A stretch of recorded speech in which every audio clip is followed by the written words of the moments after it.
lycéennes, chers lycéens, bonjour.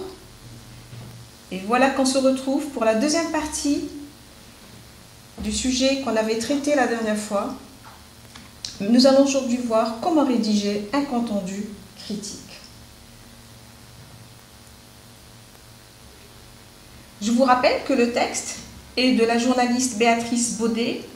C'est un article extrait du Monde du 14 septembre 2018 sur Maurice Audin.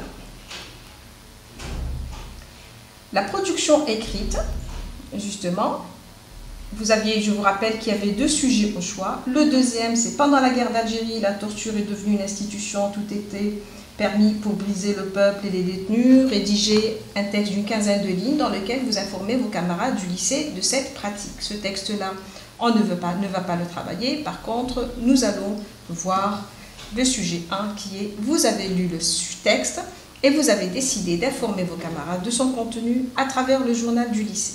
Faites son compte-rendu critique. » Alors, pour cela, il faut savoir que les questions de compréhension vous aident à rédiger votre compte-rendu objectif ou critique. C'est-à-dire que les questions que vous avez traitées auparavant vont vous permettre de comprendre et de dégager les idées essentielles. Le compte-rendu critique se présente en trois parties. La première partie, c'est l'introduction, dans laquelle vous présenterez le texte en vous appuyant sur le titre, le nom de l'auteur, la source, le thème traité dans le texte, le type de discours, informatif, narratif ou argumentatif, et la visée communicative de l'auteur. Revenons aux questions. Vous allez maintenant remarquer que les questions 1, 2 et 3 du sujet que nous avons traité la dernière fois vous permettent de rédiger votre introduction. La réponse à la question 1 révèle la fonction de l'auteur, c'est une journaliste du quotidien Le Monde. La réponse à la question 2 précise le thème traité dans le texte, à savoir le combat de la famille de Maurice Audin. La réponse à la question 3 confirme une autre fois que le sujet dont on parle est bien Maurice Audin. Nous passons maintenant à la situation de communication qui va nous permettre justement de rédiger l'introduction du compte-rendu. Nous avons qui? C'est Béatrice Baudet, journaliste du quotidien Le Monde. Quoi? Dénonce un mensonge maintenu concernant la disparition de Maurice Audin.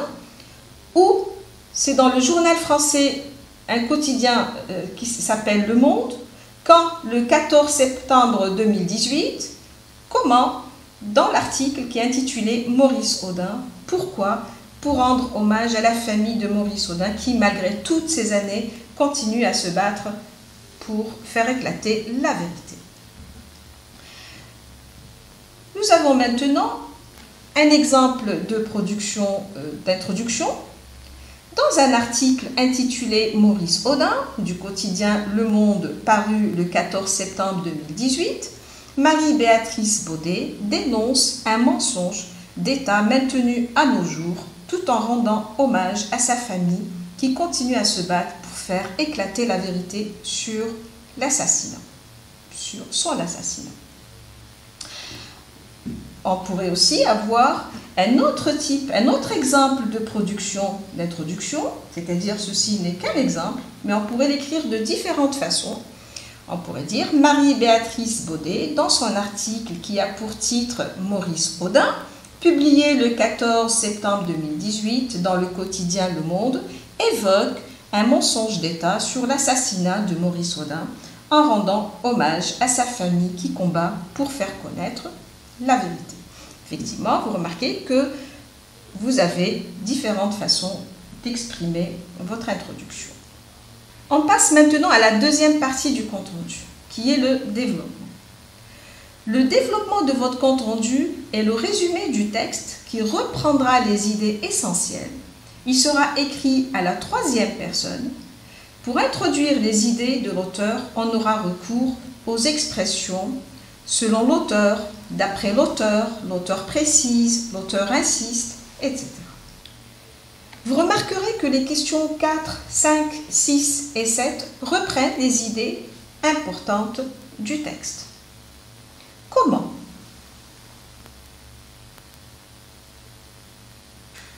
La réponse à la question 4 révèle qu'il y a deux versions différentes sur la disparition de Maurice Audin. La première, sur les faits réels, prouve que Maurice Audin a été exécuté par les parachutistes français. La deuxième version, sont des faits mensongers, montre que Maurice Audin s'est évadé et non assassiné.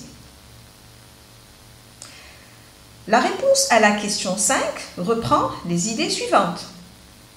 Même après la reconnaissance du président français de la responsabilité de l'État français de l'exécution de Maurice Audin, son épouse veut toujours savoir ce qu'on a fait de son corps.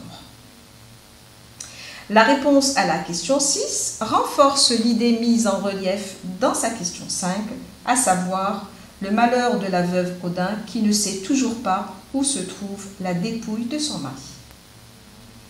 La réponse à la question 7 révèle que le premier responsable de la disparition de Maurice Audin est le général Massu, qui a donné plein pouvoir à sa division de parachutistes à mener des missions pour établir l'ordre par tous les moyens dans la capitale. Nous passons maintenant au plan du texte.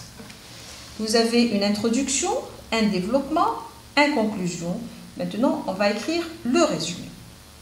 Dans l'introduction, on va trouver que la famille acharnée à découvrir la vérité, les aveux d'Emmanuel Macron, la tristesse de Josette et Josette qui est toujours déterminée et exige des révélations.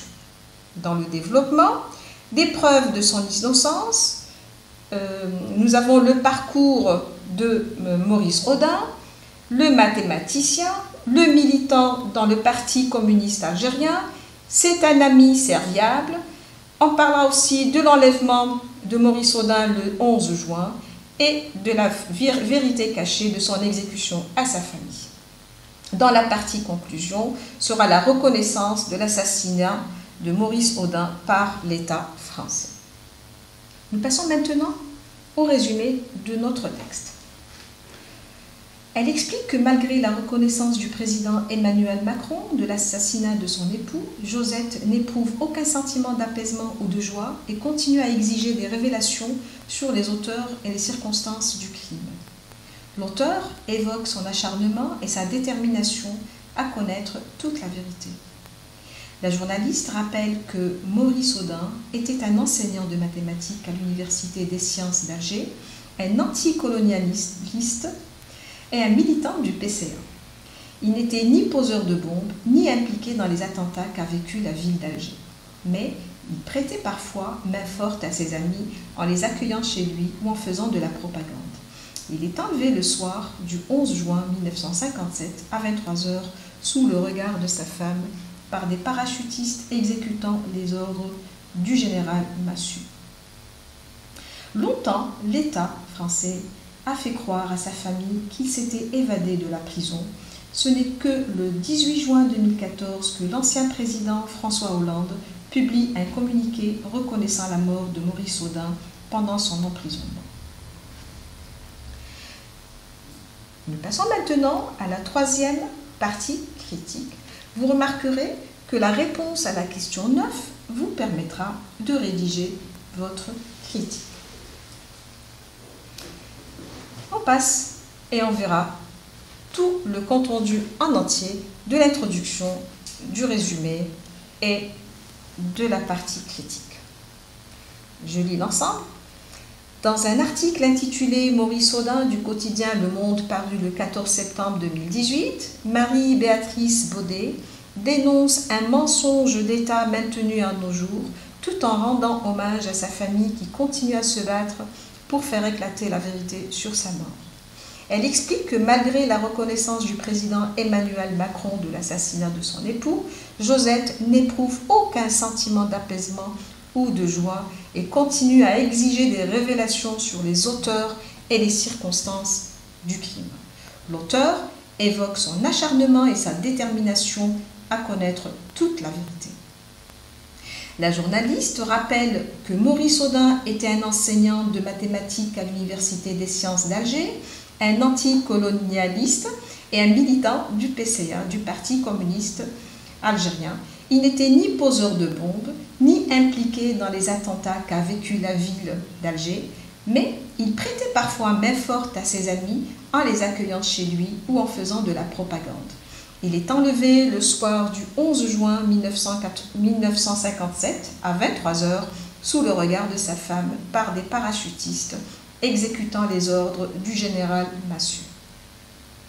Longtemps, l'État français a fait croire à sa famille qu'il s'était évadé de la prison et ce n'est que le 18 juin 2014 que l'ancien président François Hollande publie un communiqué reconnaissant la mort de Maurice Audin pendant son emprisonnement. La lecture de ce texte révèle que beaucoup de crimes commis durant la guerre de libération sont passés sous silence et restés impunis. L'auteur a, en quelque sorte, accompli un devoir de mémoire, celui de rappeler la cruauté et la barbarie des soldats français. Sur ce, on termine notre compte-rendu critique et je vous souhaite la réussite à votre baccalauréat.